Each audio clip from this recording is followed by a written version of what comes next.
Hello everyone, I am Silverette and today I'm going over my overall thoughts on the demo for Singing Day Pass, which is a game produced and developed by Roguehaven.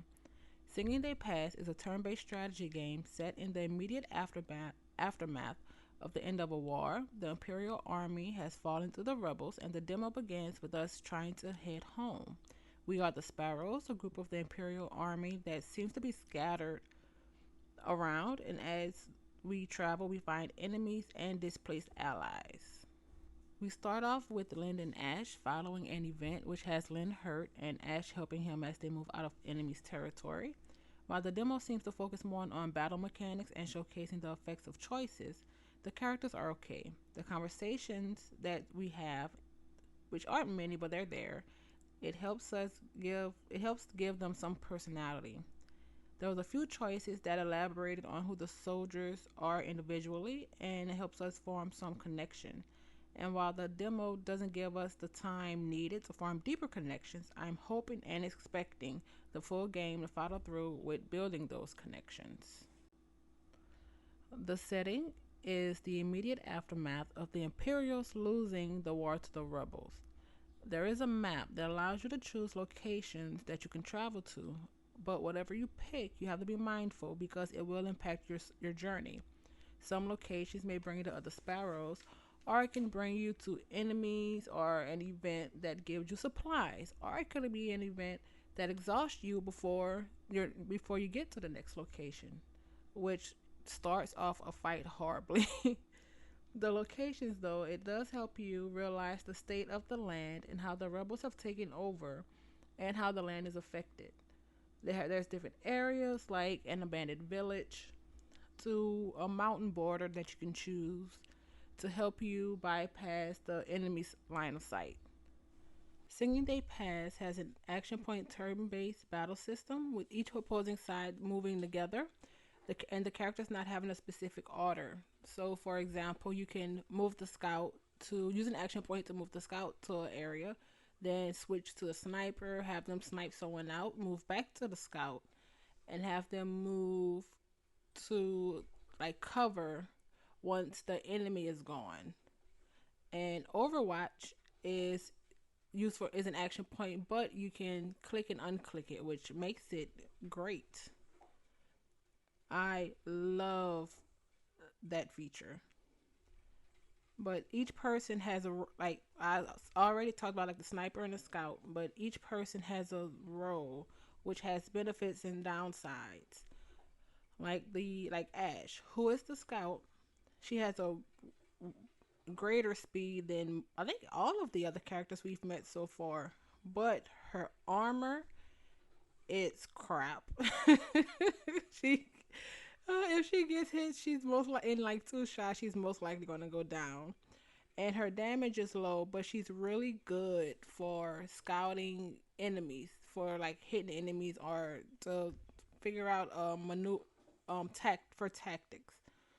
And then you have someone like Towers, who's the grenader, and she has I think probably the best armor and health we've seen so far. But positioning matters. And like for example, like Towers, she has really high armor, and but she's a grenader, so she has a set amount of grenades, but her grenades does damage. If you can get her in a great location, if you position her in a great way, she can take out a group. But like I said, positioning. Let's back to positioning.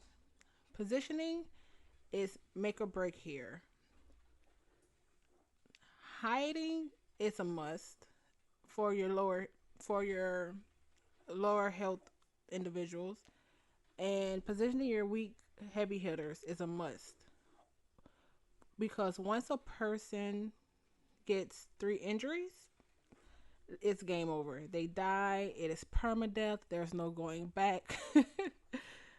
So it's pay attention because there's only so many heals you can do in a scenario, and if a person ends the scenario down, it is an injury. And like I said, once you hit three, it's game over. Well, for that person, it's game over for that person.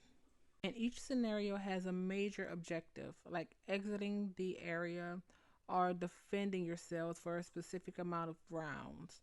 And there's additional tasks in that scenario, like making the retrieving supplies or going to certain areas for caches that's hidden that we know about. And these boons will help us later. There's also something. There was a additional test at the end of the demo for maybe destroying a tank, and it was up to me as a player if I wanted to do that, and it implied that it would make a big impact on the story, but did you have the time and the resources to do that before getting all of your people out? Now on to the pros and cons. One of the mechanics that I like is that after each battle, if you decide to pick up the supplies and and do some of the optional tasks in each scenario, at the end you have a it will bring up the supplies you picked up. So if some can be the guns, rifles to upgrade your characters, there can be med kits, there can be like binoculars, camera, something to help each person with their role. Though most items are class specific, and while I do like it, something that they do need to change is that once you put an item down on a person, but you aren't swapping it, for like for example, if I have a med kit, but I only have that one med kit, and I place it on someone, and I'm not swapping it with with another, then it's set.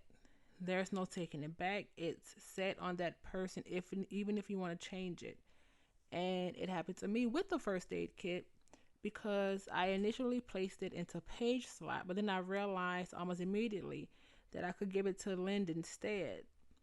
And I was trying to give it to Lynn because Lynn tended to go down more and he was shot at more. But I couldn't unequip it from Paige and give it to him. And I don't see why we can't change it. I don't understand why it's not unequipable, even as long as I didn't go to the next scenario. Because at the end of once you hit accept, anything that you didn't use or anything that you swapped or disposed of for after every fight, which I'm fine with. That it makes sense that we're on foot. There's not many items that these characters can take with them. I also like the choices, and though there weren't that many in the conversations, the few that we did have, you can tell that it was impactful. For example, the conversation with the weird woman and Green.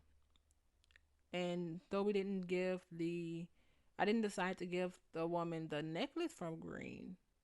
And we realized it was something really sentimental to Green, and we found out more information about her. I am wondering, like, would the woman have given us a place to stay? Would we not have been exhausted? Like, would we have gotten supplies, additional information, a new location? You could tell that choices in this game matters, and that's something that I love. All in all, I enjoyed singing the past. The highlights was the battles and utilizing the environments and the action points to help us win the battles. And I do believe the story and the characters do a good job with showcasing their yearning to make it home and the hope of returning to their loved ones after losing a war. You could feel the awareness of some characters like Paige, who you can feel the frustration she has within herself with hoping that she's making the right choices for everyone. And in contrast to her, there's Sprout, who you can immediately sense is very young. But you see how the war and everything that's happened is impacting her. And I think that's a beautiful story that could be told. And with that, I hope you all enjoyed the summary of the demo for Singing They Pass. The demo is still up if you would like to try for yourselves. There's honestly probably 2 or 3 playthrough, maybe 4, with the amount of options that was available that I didn't touch that someone can go through. but it currently has no release date. But thank you everyone. I hope you enjoyed it, and I hope to see you on the next one. See you soon.